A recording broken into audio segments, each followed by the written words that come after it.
నమస్తే అండి తెలుగు ప్రజలకు. ఈరోజు ఎక్కడ చూసినా నిన్నటి తెలంగాణ అవతరణ దినోత్సవం గురించి చర్చ జరుగుతుంది. జూన్ 2 అందరు ఒకవైపు ఉంటే ఒక అన్న ఇంకొక అన్న ఇద్దరు కలిసి అమరవీరుల స్తూపం దగ్గరికి వెళ్ళి మరి రేవంత్ రెడ్డిని ఏకిపారేసిర్రు. అసలు ఎందుకు కారణం? మరి వీళ్ళు జూన్ 2 నాడు తెలంగాణ ఆవిర్భావ దినోత్సవం జరిగితే ఎందుకు వెళ్ళలేదు? 10 ఏళ్ళు కేసీఆర్ అన్యాయం చేస్తుండే ఉద్యమకారులకు అని చెప్పేసి కేసీఆర్ను గద్దె దించడంలో కీలక పాత్ర వహించినటువంటి అన్న మరి మళ్ళీ ఈ కాంగ్రెస్ పార్టీకి ఓటేయండి అని చెప్పి 40కి పైగా నియోజకవర్గాల్లో తిరిగిన అన్న మరి రేవంత్ రెడ్డి పక్కకు ఉండకుండా మళ్ళీ రేవంత్ రెడ్డిని ఎందుకు తిడుతూ ఉన్నాడు? అసలు కారణం ఏంది? కోదండరామును కూడా తిడుతూ ఉన్నట్టు కనబడుతుంది.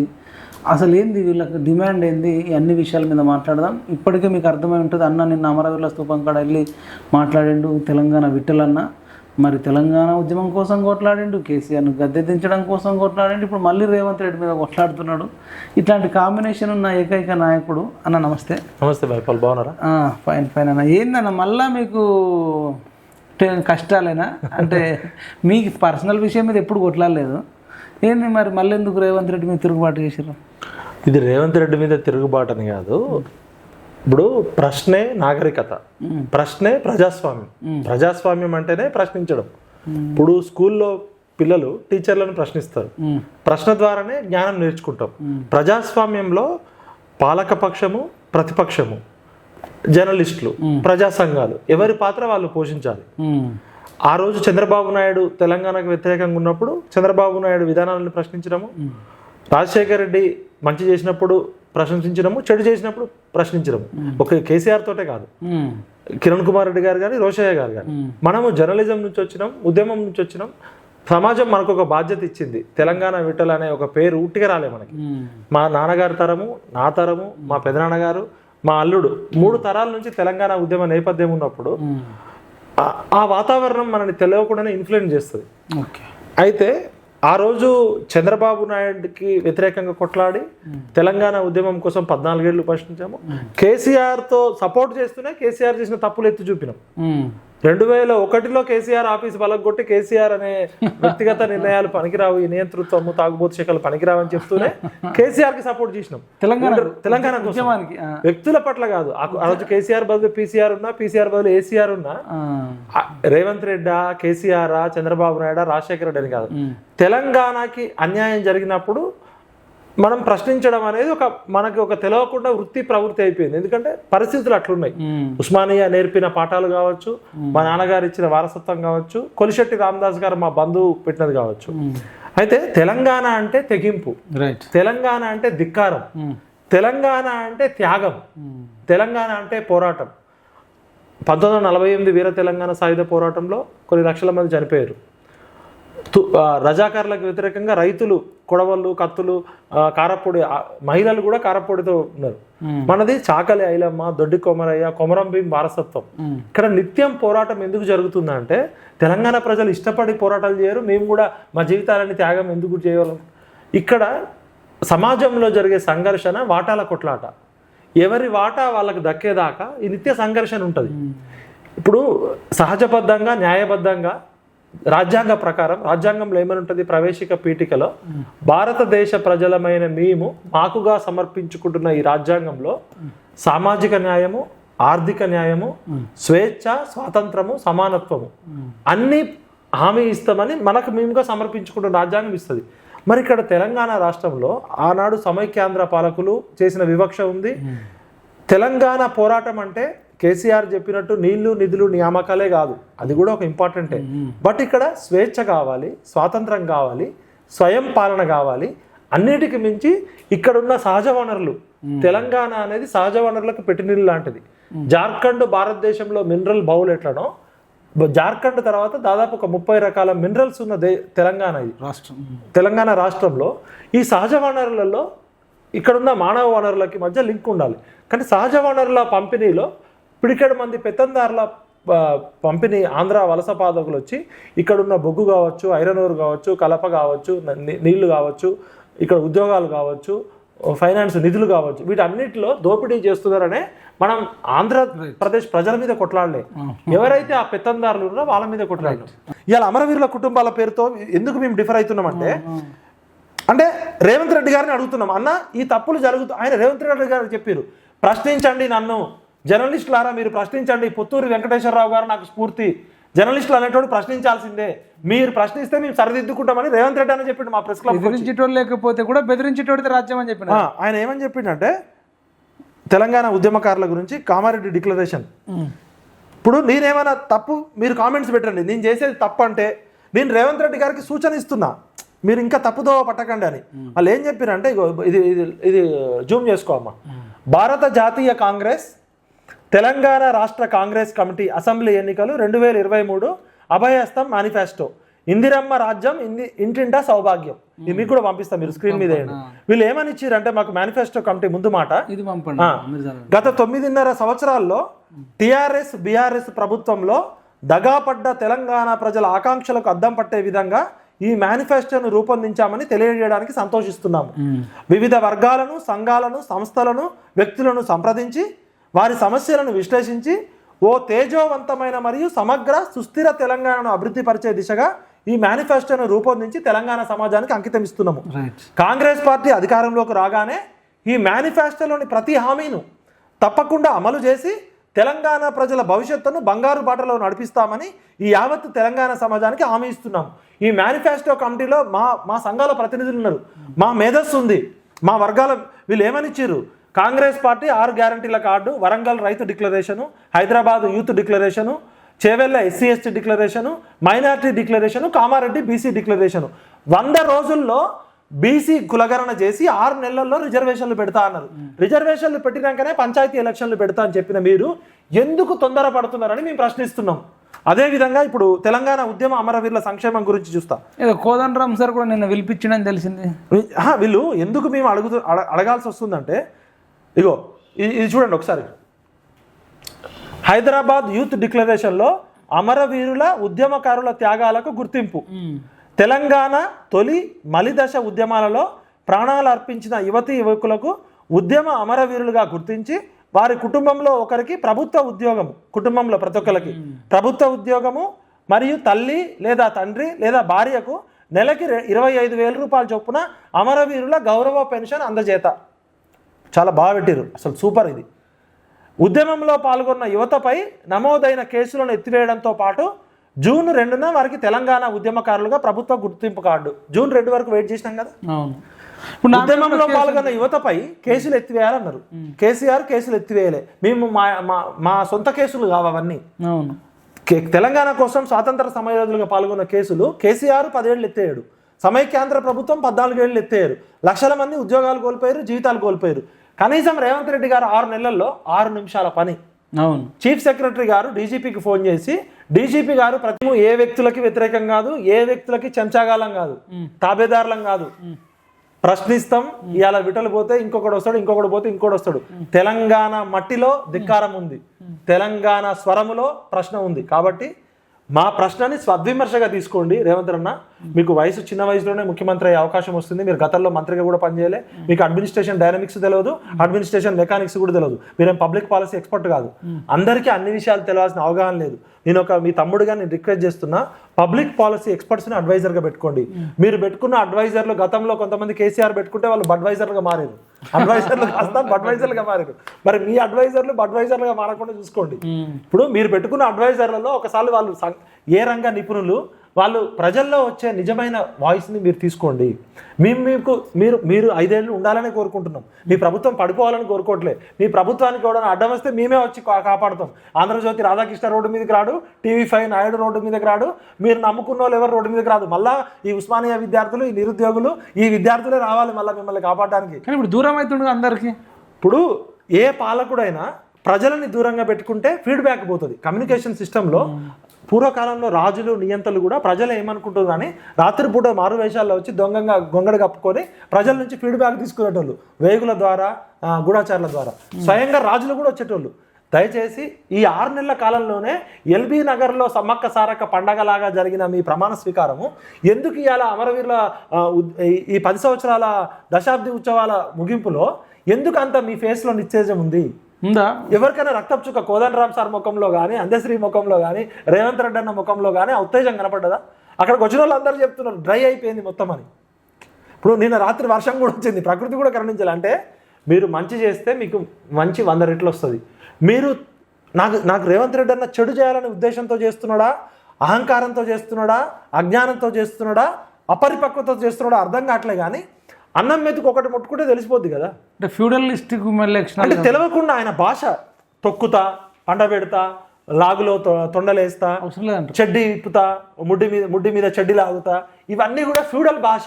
ఇది పాలకుల ప్రజాస్వామ్య భాష కాదు. ఇది పూర్వకాలంలో పెత్తందారులు బానిసలతో మాట్లాడే భాష.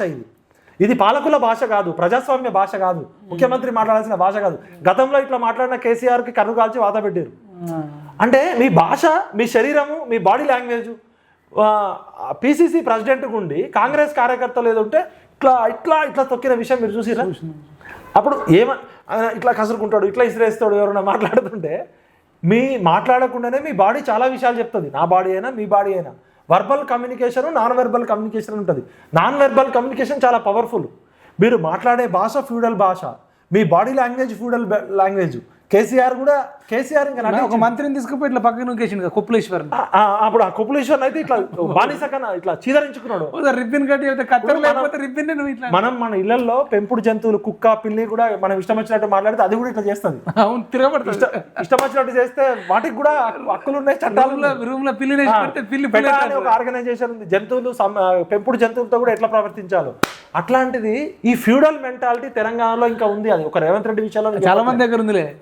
ఇప్పుడు చాలా మంది రెడ్డి దొరలు, వెలమ దొరలు, కమ్మ దొరలు మాట్లాడే భాషలో వాళ్ళు ఏమనుకుంటారు అంటే వాళ్ళు మనుషులు అనుకోరు, వాళ్ళు ఏదో ఇంకేదో ఎబో అనుకుంటారు. పెద్ద మొత్తం మేము ఎక్కువ, వీళ్ళంతా మా కింద బానిసలు, వీళ్ళంతా వెట్టి చేయడానికి మెంటాలిటీ ఉందంట. అది ఉంది కాబట్టే కదా.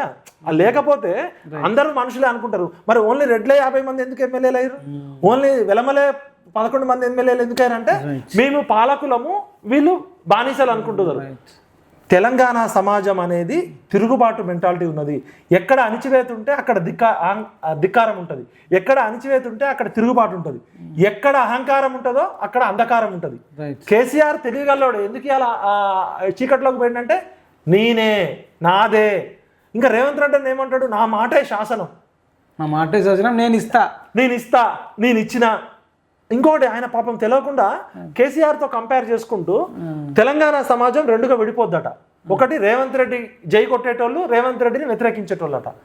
నువ్వు ఆ ముఖ్యమంత్రి పదవి అనేది ఒక కస్టోడియన్, నువ్వు మా అందరికి ఒక మా కాపలా కుక్కలాంటోడివి. నువ్వు ఓనర్ కాదు, యజమాని కాదు. నువ్వు మిగతా మంత్రుల్లాగానే కౌన్సిల్ ఆఫ్ మినిస్టర్. ఆయన ఏమనుకుంటున్నా అంటే కేసీఆర్ని రాజరికం అని తిట్టి కేసీఆర్ అట్లా విర్రవీగితేనే మనం దింపినాం.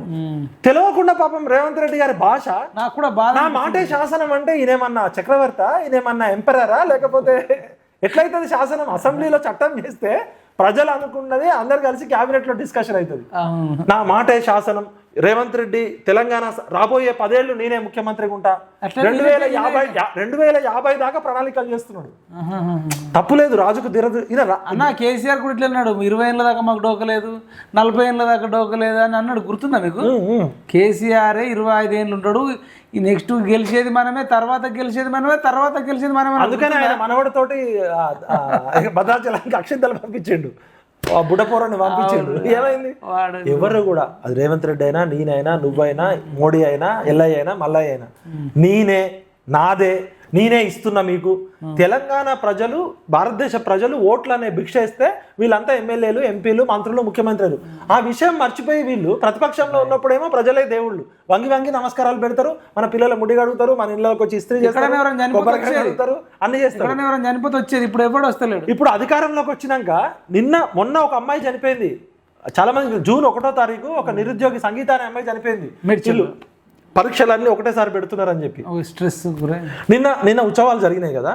రేవంత్ రెడ్డి గారి స్పీచ్లో ఉద్యమకారుల గురించి ఎక్కడైనా చెప్పిండా? ఉద్యమకారుల త్యాగాల గురించి ఒక్క వర్డ్ లేదు. నేను హెచ్చరిస్తున్నా ఈ ప్రభుత్వాన్ని. ఈ ఉద్యమకారుల త్యాగాలతో వచ్చిన త్యాగాల పునాదుల మీద అమరవీరుల శవాల నుంచి వచ్చింది కదా. సోనియా గాంధీ త్యాగం చేసిందట. సోనియా గాంధీ తెలంగాణ ఇవ్వడంలో సహకరించింది. సోనియా గాంధీ ఇంట్లో ఎవరు చచ్చిపోలే, రేవంత్ రెడ్డి ఇంట్లో ఎవరు చచ్చిపోలే, కేసీఆర్ ఇంట్లో ఎవరు చచ్చిపోలే, ఈ రాజకీయ నాయకులు ఎవరి ఇంట్లో ఎవరు చచ్చిపోలే. చచ్చిపోయిన 1200 మంది తమ ప్రాణాలు అర్పించి 3 లక్షల మంది విద్యార్థులు రోడ్ల మీదకి వచ్చి జర్నలిస్టులు, లాయర్లు, డాక్టర్లు, సకల జనులు, సబ్బండ వర్గాలు, సాగరహారం, మిలియన్ మార్చు, సకల జనుల సమ్మె చేసి వంట వార్పు చేస్తే ఇది ప్రజలందరూ చేసిర్రు. ఒక తెలంగాణ విటలో ఒక కోదండరామో, ఒక కేసీఆర్, ఒక రేవంత్ రెడ్డో కాదు, మొత్తం 1 కోటి గొంతుకలు ఒకటై 4 కోట్ల మంది ప్రజలకు వచ్చి అసలు పాటలోనే ఉంది కదా, జయ జయ జయ తెలంగాణ జననీ జయ కేతనం 1 కోటి గొంతుకలు ఒక్కటైన చేతనం.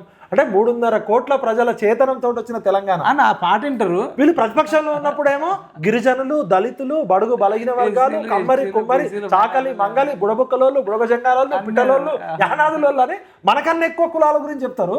వచ్చినాక మాత్రం ఇట్లా ఆ సింహం సీట్లలో సింహం మనుషుల రూపంలో ఉండరు వీళ్ళు, సింహాసనాలు, సింహాలు. వీళ్ళు పక్కన ఫేస్బుక్లలో సింహము, పులి. అసలు ఈ రాజకీయ నాయకులు పులుల, సింహాల బొమ్మలు ఎందుకు పెట్టుకుంటున్నారు? వీళ్ళు జంతువులా, మనుషులా? మనకి ప్రజాప్రతినిధులు కావాలి, మన తరపున నాయకత్వం వహించాలి తప్ప వీళ్ళు మన సేవకులు అనే విషయం మర్చిపోయి. తెలిసి ఏ దేశంలో కూడా పులి బొమ్మ గానీ సింహం బొమ్మ గానీ పెట్టుకుంటే ఎమ్మటే జూ పార్క్ లో పెడతారు. ఇప్పుడు సింహాలు, పులులు ఎక్కడ ఉండాలి? జూలో ఉండాలి. మరి సింహం బొమ్మలు, పులి బొమ్మలు పెట్టుకునేటోడు జనాలను తింటున్నట్టే కదా. ఇంకొకటి, రేవంత్ రెడ్డి గారు ఒక స్పీచ్ ఇస్తాడు, మీరు ఎట్లా ఇస్తారు రైతు బంధు, రైతు రుణమాఫీ ఎట్లా ఇస్తారు, మరి అంత అప్పుల పాలైంది కదా అని అడిగితే ప్రతిపక్ష నాయకుడు ఉన్నప్పుడు, నేను ఒక 6 నెలలు కడుపు కట్టుకొని కరప్షన్ చేయకుండా ఉంటే 50,000 కోట్లు మిగులుతాయి అంటాడు. అంటే ఆయన పాపం నిజంగా కూడా చెప్పాలంటే కొంత తెలవక, కొంత తెలిసి వయసులో పెద్ద బాధ్యత వచ్చిందంటారా. అప్పుడు ఏం చేయాలంటే, రేవంత్ అన్న నేను చేతులు మొక్కి ప్రాధాయపడుతున్నా, నువ్వు మా ముఖ్యమంత్రివి, మంచి చేస్తే నెత్తి మీద పెట్టుకుంటాం, చెడు చేస్తే సలహా ఇస్తాం, వినకపోతే బండకేసి బాస్తాం. అది నువ్వైనా ఎవరైనా సరే, అది నేను ఒక్కడే కాదు. సరైన అవగాహన ఉంటే సరైన ఆలోచన ఉంటుంది. నీ అవగాహనలోనే లోపం ఉందనుకో, నీ ఆలోచన కూడా లోపం ఉంటుంది. సరైన ఆలోచన ఉంటే సరైన ఆచరణ ఉంటుంది. నీ ఆలోచనకి ఆచరణకి లింకు లేదనుకో, నువ్వు ఎంత గొప్పగా ఆలోచించినా, మాటలు చెప్పినా కూడా ఆచరణలో ఏముండదు. నీ ఆచరణ కరెక్ట్గా ఉంటే, నీ ఆలోచన కరెక్ట్గా ఉంటే అభివృద్ధి కరెక్ట్గా ఉంటుంది. కేసీఆర్ గొప్ప గొప్ప మాటలు చెప్పిండు, మాటలు మామూలు కాదు, హోటల్ దాటుతాయి. ఆయన ఆలోచన అద్భుతంగా ఉంది, కానీ ఆచరణకి లింక్ లేదు. కాలిఫోర్నియా అంటాడు, అసలు డల్లాస్ అంటాడు, న్యూయార్క్ అంటాడు, అవసరమైతే చంద్రబాబు. ఆయన ఆఖరికి అది వుహాన్ నగరంలో అది వైరస్ పుట్టింది కదా, కరోనా వైరస్, గజ్జున వణికిచ్చిండి ఈయన. ఇట్లా వుహాన్ కరోనా వైరస్ ని కంటి చూపుతో అనిపించిండు.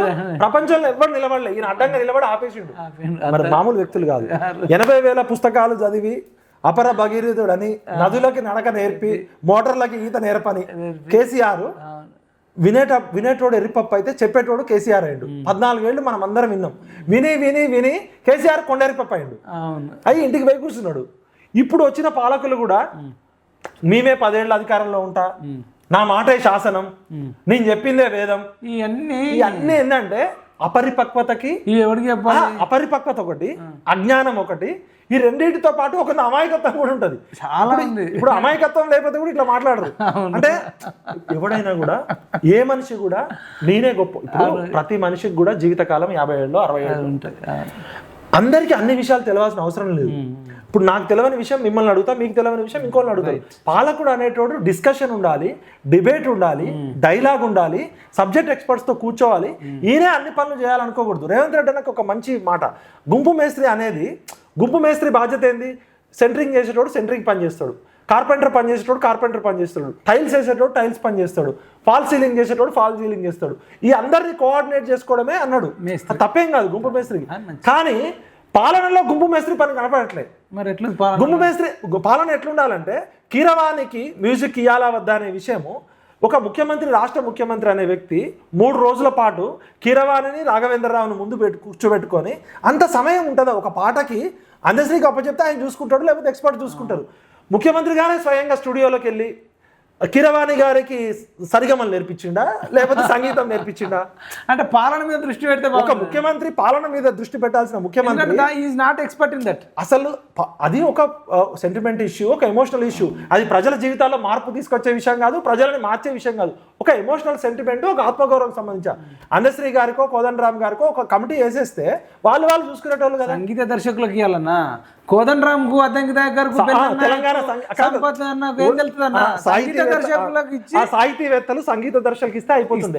పాపం అక్కడ ఏమైందంటే రేవంత్ రెడ్డి గారు అతి ఉత్సాహం సంగీత దర్శకుడు ఈయననే పోయి కీరవాణితో కూర్చొని చర్చలు జరిపి, రేవంత్ రెడ్డి గారికి ఏమన్నా సంగీతం ఎక్స్పర్టా, సాహిత్యం ఎక్స్పర్టా?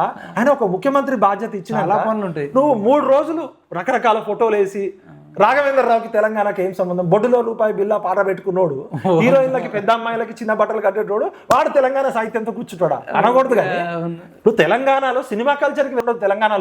తెలంగాణలో చచ్చే నక్సలైట్ చంపే పోలీసు ప్రాణత్యాగాలు ఇస్తారు. నేను ఏమంటున్నా అంటే సినిమా అనేది ఎంటర్టైన్మెంట్ పార్ట్. ఇక్కడ ఎంటర్టైన్మెంట్ కాదు, తెలంగాణ ఆత్మగౌరవానికి ప్రతీక అన్నప్పుడు నువ్వు వాళ్ళకేం సంబంధం? అయినా నువ్వు ఒక ముఖ్యమంత్రి పని చేయకుండా సాహిత్యము సంగీతము నువ్వు ఎక్స్పర్టా? నిజంగా కేసీఆర్ అట్లా చేసే నేనే పాట రాసిన అని చెప్పి, ఆ వరంగల్ సీన్ రాసిన పాట, కోదాట సీన్ రాసిన పాట నేనే రాసిన అని దొరికిపోయాడు. మన ఇజ్జత్ మనమే తీసుకోవద్దు. ఇంకొకటి, అందశ్రీ గారు ఆయన గొప్ప కవి, ఆయన చూస్తుంటే అయిపోయింది. దాన్ని ఎక్కువ ప్రాపగండా చేయడంతో అది రివర్స్ అయింది. రివర్స్ అయ్యేసరికి ఏమన్నాడు, నాకు సంబంధం లేదు, అందశ్రీకి సంబంధం అన్నాడు. అసలు దానిలో ఇన్వాల్వ్ కావడం, నువ్వెందుకు పోయినావు, నువ్వెందుకు అంత టైం కేటాయించినావు, వాళ్ళ స్టూడియోలోకి పోయినావు, నీ ఫోటోలు నీ విజువలైజ్ కాకపోతే నేను అడగపోవు. నువ్వు విజువలైజ్ కిరవంతో చర్చలు కళ్ళద్దలు పెట్టుకొని చూసేది జనాలు చూస్తారు. ఆడ కూర్చున్న వాళ్ళల్లో ఒక అద్దంకి దయాకరు, కోదండరామ్ తప్ప తెలంగాణ ఉద్యమంతో సంబంధం ఉన్నోడు ఎవరు లేడు. మిగతా వాళ్ళంతా నటులు, లేకపోతే వాళ్ళ ప్రొఫెషన్ మనం రెస్పెక్ట్ చేస్తాం. తెలంగాణ కల్చర్ అనేది సినిమా కల్చర్ కాదు. తెలంగాణ కల్చర్ రియల్ కల్చర్ కాదు, వాళ్ళది రియల్ కల్చర్. ఈ రియల్ ఉద్యమానికి రీల్ వాళ్ళు ఎందుకు ఆయన అంటాం. అదే తెలంగాణ ఉద్యమంలో పాల్గొన్న సంగీత దర్శకులు పోతేనే సరైన న్యాయం జరుగుతుంది నా అభిప్రాయం. ఉద్యమంతో సంబంధం ఉన్న వాళ్ళు పోతే ఇంకా బాగుంటుంది. తెలంగాణలో మట్టి నుంచి పాట వచ్చింది, శ్రమ నుంచి పాట వచ్చింది, చెమట చుక్కల నుంచి పాట, ఆట మాట పాట అయి తూటాల కన్నా పవర్ఫుల్ గా పేలి ప్రభుత్వాన్ని శాసించింది. ఇక్కడ పాట ప్రభుత్వాన్ని ఇట్లా గడగడలాడించింది. లాటిన్ అమెరికన్ కంట్రీస్ లో చేగువేరా, ఫిడెల్ కాస్ట్రో మూమెంట్ అప్పుడు అక్కడ ఉన్న ఫోక్ కల్చర్ అద్భుతంగా రాణించింది. ఇక్కడ మెయిన్ స్ట్రీమ్ మీడియాకి పోటీగా తెలంగాణలో ఉన్న వాగ్గేయకారులు, కళాకారులు, జానపద కళాకారులు మెయిన్ స్ట్రీమ్ మీడియాకి పోటీగా వచ్చింది. అది ఇంటర్నేషనల్ రీసెర్చ్. అది ఇక్కడ ఉన్న శ్రమజీవుల పాట ప్రభుత్వాన్ని పడగొట్టింది. ఇప్పుడు వరంగల్ శ్రీనివాస్ అని ఉన్నాడు, విష్ణు కిషోర్ అని ఉన్నాడు, చాలా యశోక్ కృష్ణ అని ఉన్నాడు, వందే మాతరం శ్రీనివాస్ అని ఉన్నాడు. ఇట్లా అనేక మంది ఉద్యమంతో నేపథ్యం ఉన్న సంగీత దర్శకులు ఉన్నారు, కొంతమంది గాయకులు ఉన్నారు. వీళ్ళతో ఏదైనా కమిటీ వేస్తే రేవంత్ రెడ్డి గారు ఏదైనా కొత్త గీతం రాపిచ్చి తమ ప్రభుత్వం కోసం డబ్బా కొట్టించుకోవడానికి వేరు. ఇది తెలంగాణ ఆత్మగౌరవానికి సూచిక. అనవసరం ఆ విషయాలు ఎందుకు? ఇప్పుడు కాకతీయ శిలాతోరణం తొలగించడం ఎందుకు, చార్మినార్ బొమ్మను ముట్టుకోవడం ఎందుకు, ఆ పాటకి మ్యూజిక్, ఇవి కాదు కదా కావాల్సింది. అమరవీరుల కుటుంబాలను గుర్తించండి, ఉద్యమకారులను గుర్తించండి, నిరుద్యోగులకి మా స్కూళ్ళు బంద్ అవుతున్నాయి, స్కూళ్ళల్లో టాయిలెట్లు లేవు, హాస్పిటళ్లలో డాక్టర్లు లేరు, నర్సులు లేరు, పాము ఖర్చు చచ్చిపోతున్నారు గవర్నమెంట్ హాస్పిటల్లో. నీ ప్రయారిటీ ఏముండాలి? కేసీఆర్ ముద్రను చెడిపేయాలనే ఇంకో ప్రాబ్లం తప్ప. మీరు అన్నట్టు గ్రూప్ 1 అభ్యర్థి చచ్చిపోయింది సంగీత మేడ్చల్లో. అసలు వీళ్ళు ఎందుకు చచ్చిపోతుర్రు? దీని మీద కమిటీ వేసి మరి పోస్ట్ పోన్ చేయన్నా, గ్రూప్ 1 పోస్ట్ పోన్ చేయన్నా, లేకపోతే అన్నీ ఒక్కసారి అవుతున్నాయి కాబట్టి కొన్ని పోస్ట్ పోన్ చేసి టైం సమయం, ఇది చర్చ లేదు. అసలు నిరుద్యోగులు కలవడానికి చర్చ ఉండదు, నిరుద్యోగులు చచ్చిపోతే పట్టించుకునేటప్పుడు మనకి ఇన్విటేషన్ లేదన్న. ఇది ఎంత బాధ. ఉద్యమకారులు ఎవరికి ఇన్విటేషన్ లేదు, ఉద్యమకారులకు లేదు, అమరవీరులు ఏంది కోదండరామ్ సార్ది. ఇప్పుడు కోదండరామ్ సారు వయసులో నాకన్నా పెద్దోడు, పౌర హక్కుల నాయకులు ఉన్నాడు, సివిల్ లిబర్టీస్ లో ఉన్నాడు. నీకు ఫ్యాక్ట్ తెలియదు ఏంటంటే కోదండరామ్ సార్ నాకు ఉద్యమంలో ఒక 5-6 ఏళ్ళు జూనియర్. నాకు ఉద్యమంలో నాకంటే ఆయన ఏజ్ లో పెద్దోడు కావచ్చు. ఆయన తెలంగాణ ఉద్యమం 66-67 ఉంటే ఆయనకు 66 ఉండొచ్చు, 80 ఉండొచ్చు. 20 చిన్న. మేము ఇంటర్మీడియట్ అయిపోయినప్పటి నుంచి 96 నుంచే తెలంగాణ ఉద్యమంలో ఉన్నాం. మా నాన్నగారు తెలంగాణ ఉద్యమంలో ఉన్నారు, మా పెదనాన్నగారు తెలంగాణ ఉద్యమంలో ఉన్నారు. 96-97లో ఇదే భువనగిరిలో, ఇదే వరంగల్లో డిక్లరేషన్ తెలంగాణ మహాసభ జనసభ జరిగినప్పుడు మా నాన్నగారితో పాటు నేను వచ్చినాం. కోదండరామ్ గారు 2001లో కూడా లేడండి. నేను 2001లో చెంచల్గూడకు పోయినప్పుడు ఆయన నిజాం కాలేజీలో ప్రొఫెసర్ గా పనిచేసుకుంటున్నాడు 2 లక్షల జీతంతో. ఆయన తెలంగాణ విద్యావంతుల వేదిక పెట్టి తెలంగాణ జేఏసీ పెట్టేదాకా ఆయన లేడు. ఆయన పుట్టుడు లీడర్ కాదు, పెట్టుడు లీడర్. ఆయన కేసీఆర్ అనేటోడు విద్యార్థి ఉద్యమాన్ని అణచడం కోసం నేను ఇన్ని రోజులు చెప్పలే ఫ్యాక్ట్, చాలా విషయాలు చెప్పాల్సి వస్తుంది. విద్యార్థులు చేస్తున్న ఉద్యమాన్ని అణచడం కోసం జానారెడ్డి ఇంటికి వెళ్ళి ఈ ఉద్యమం విద్యార్థుల చేతుల్లోంచి పోతే మళ్ళీ పార్టీలోకి రాదని చెప్పి ఇక్కడ ఉన్న రెడ్డి దొరలు వెలమ దొరలు కలిసి కేసీఆర్ అనే ఒక ఆయన చెప్పినట్టు వింటాడు, కూర్చోమంటే కూర్చుంటాడు, లేవమంటే లేస్తాడని చెప్పి కేసీఆర్ గారు అనుకొని జయశంకర్ గారి సపోర్ట్ తోటి జేఏసీ వచ్చింది, పొలిటికల్ జేఏసీ వచ్చింది విద్యార్థుల జేఏసీని అణగదొక్కడానికి. ప్రాణాలకు తెగించి విద్యార్థులు కొట్లాడుకుంటే ప్రాణాలకు తెగించి విద్యార్థులు చచ్చిపోతుంటే ముగ్గులు వేసుకోమని, పతంగులు ఎగరేయమని, వంటలు చేయమని, భోజనాలు ఉద్యమంలో ఎవడన్నా భోజనాలు చేస్తాడా? ఉద్యమంలో ఎవడన్నా ముగ్గులు వేస్తాడా? ఉద్యమంలో ఎవడన్నా పతంగులు ఎగరేస్తాడా?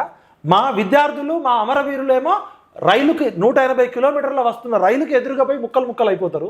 మా ఇషాన్ రెడ్డి, మా వేణుగోపాల్ రెడ్డి, మా యాదయ్య, మా శ్రీకాంతాచారి బగబగ మంటే నిప్పుల్లో మండిపోతే వీళ్ళు మాకు ఇచ్చింది ఏంటంటే పతంగులు ఎగిరేయండి, ముగ్గులు వేయండి, వంటలు చేసుకొని తినండి. ఇది వీళ్ళ ఉద్యమ పంద. అంటే విద్యార్థుల ఉద్యమాన్ని వాళ్ళని తక్కువ చేయట్లేదు.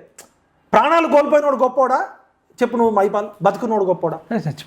ప్రపంచంలో అన్నిటికన్నా గొప్ప త్యాగం ఏంది?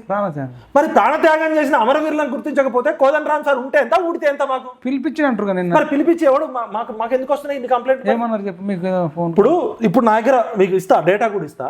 పృథ్వన్న దగ్గర కూడా డేటా ఉంది.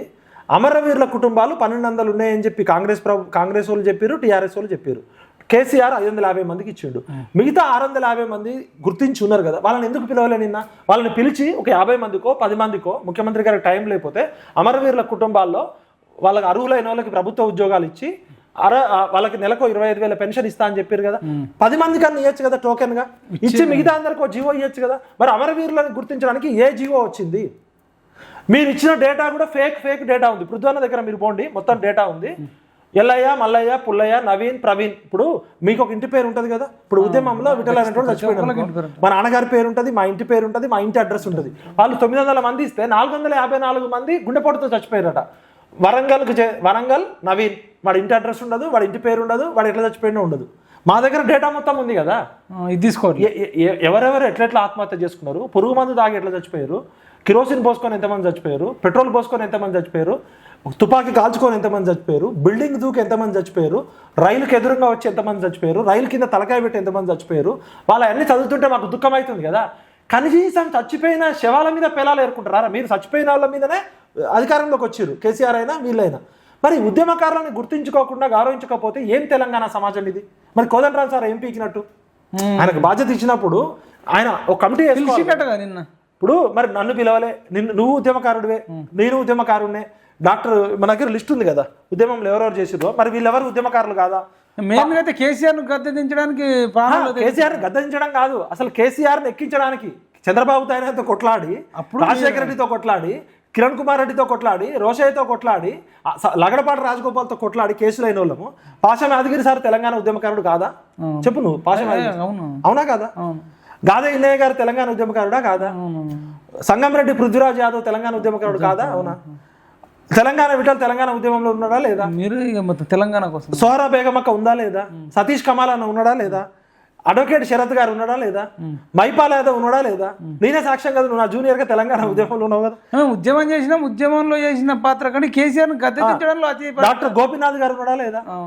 మరి తెలంగాణ కేసీఆర్ నియంత పాలన దించడంలో ఒక PMR Maipal Yadav TV channel role ఉందా లేదా? అవును. నేనే నీకు ఎన్నో 100 ఇంటర్వ్యూలు ఇచ్చిన, ఊరు వెళ్ళి డప్పులు కొట్టుకుంటా తెలంగాణ నిరుద్యోగ రక్షణ చేసి మీరే పాంప్లెట్లు రిలీజ్ చేసినాం. శరత్ కుమార్ సార్ నేను వచ్చి నువ్వు పిహెచ్డి పీడిఎఫ్ చదువుకొని కూడా అమలక్కల కాళ్ళు అవ్వాల కాళ్ళు ఇగో పట్టుకొని డప్పు కొట్టుకుంటా ఊర్లో తిరిగినావు. నాగార్జున సాగర్ లో నిన్ను కిడ్నాప్ చేసిర్రు, ఎత్తుకపోయి చంపేటోళ్ళు. అసలు మనకు సోయిందా అనేది ఎంత అన్యాయం అన్నా. ఇంకా చూడు, ఓకే టీవీ శ్రావ్య కొట్లాడిందా లేదా? అదే విధంగా నవత ఆ అమ్మాయి పేగు దిగేదాకా కొట్లాడింది. కాళోజీ శ్రీనివాసు, జిఎస్ఆర్ ఛానల్, విష్ణు కిషోర్ అన్న, వైనాల రమేష్ అన్న, వైనాల రమేష్ అన్న, ఇంకా ఎంతమంది యూట్యూబ్ ఛానల్. మనం ఒక్కలమే కాదు కదా. మరి కోదండరామ్ సార్ ఒక కమిటీ వేసుకొని ఆ కమిటీలో ఓన్లీ ఆయన కింద పనిచేసిన జేఏసీ వాళ్ళని మాత్రమే పిలిచి, అంటే జేఏసీకి బయట ఎవరు ఉద్యమం చేయలేదా? ఏ సంఘంలో లేకుండా ఎవడు ఉద్యమం చేయలేదా? ఎఫ్ఐఆర్లు మా అందరికి ఎఫ్ఐఆర్లు ఉన్నాయి, జైలు రికార్డ్స్ ఉన్నాయి, మమ్మల్ని పిలవలేదు. ఇప్పుడు మన తొలి వెలుగు రాగానే కూడా చాలా కష్టపడ్డాడు. తొలి వెలుగు రగ్ కావచ్చు, తీర్మార్ మల్లన్న కావచ్చు, ఎవరి పాత్ర మళ్ళీ కాంగ్రెస్ లో ఉన్నారు. అంటే ఇప్పుడు టికెట్ ఇచ్చారు, అది వేరే విషయం. కనీసం ఉద్యమకారులు అంటే ఉద్యమకారుడికి కులం ఉండదు, మతం ఉండదు, ప్రాంతం ఉండదు. ఉద్యమకారుడు అంటే తెలంగాణ కోసం కొట్లాడినాడు. మీరు కనీసం ఉద్యమకారులని గౌరవించుకొని గుర్తించకపోతే మీరేం పాలకులు అన్నట్టు? గతంలో కేసీఆర్ బాటలోనే అసలు గ్రాటిట్యూడ్ లేదన్నా. గ్రాటిట్యూడ్ కాదు, కనీసం ఇప్పుడు మనమేం 250 గజాల స్థలం కోసం తెలంగాణ ఉద్యమం చేయలే, లేకపోతే ఎమ్మెల్యే అయితేమో, ఎంపీ అయితేమో, ముఖ్యమంత్రి అయితే డబ్బులు కూడా అడగలే. తెలంగాణ కావాలని చేసినాం. కేసీఆర్ ఏమో ఒక పనికిరాని దీపం పెట్టిండు. అది దీపమా దయ్యమా అర్థం కాదు. దీపం అంటే వెలగాలి, తెలంగాణ స్ఫూర్తి లేదు. మరి కేసీఆర్ కట్టించిన అమరవీరుల స్తూపం దగ్గరికి పోకుండా ఇక్కడికి వచ్చిండు, ఆ దీపాన్ని పక్కకి పెట్టేసిండు. ఎప్పుడు పోలే. రేవంత్ రెడ్డి కూడా ఇక్కడికి పోతున్నారు కదా. పొద్దున్న లేస్తే మీరు అసెంబ్లీలకు పోయే ముందు, సెక్రటరీకి పోయే ముందు మీ కళ్ళ ముందు స్తూపం కనబడుతుంది కదా, ఒక్కసారన్నా స్తూపంకి శిలాఫలకం ఎందుకు లేదు అని చేసిర్రా? అదేవిధంగా 69 ఉద్యమకారుల గురించి గొప్ప గొప్ప స్పీచ్లు ఇస్తారు కదా. మరి 69 ఉద్యమకారులు చావు బతుకుల్లో ఉన్నారు, పెన్షన్ లేక పాపం బెడ్ రిడన్ అయ్యి బీపీ షుగర్ ఉన్నాయి, వాళ్ళని పిలిపించుకోవచ్చు. ఇంకో విషయం ఏంటంటే సికింద్రాబాద్ లో ఇంకో అమరవీరుల స్తూపం ఉంది. సిన్హా గారు అని పాపం ఆయన చావు బతుకుల్లో ఉన్నాడు. ఆ సికింద్రాబాద్ స్తూపానికి దండ కూడా వేయలేదు కదా ఎవడు.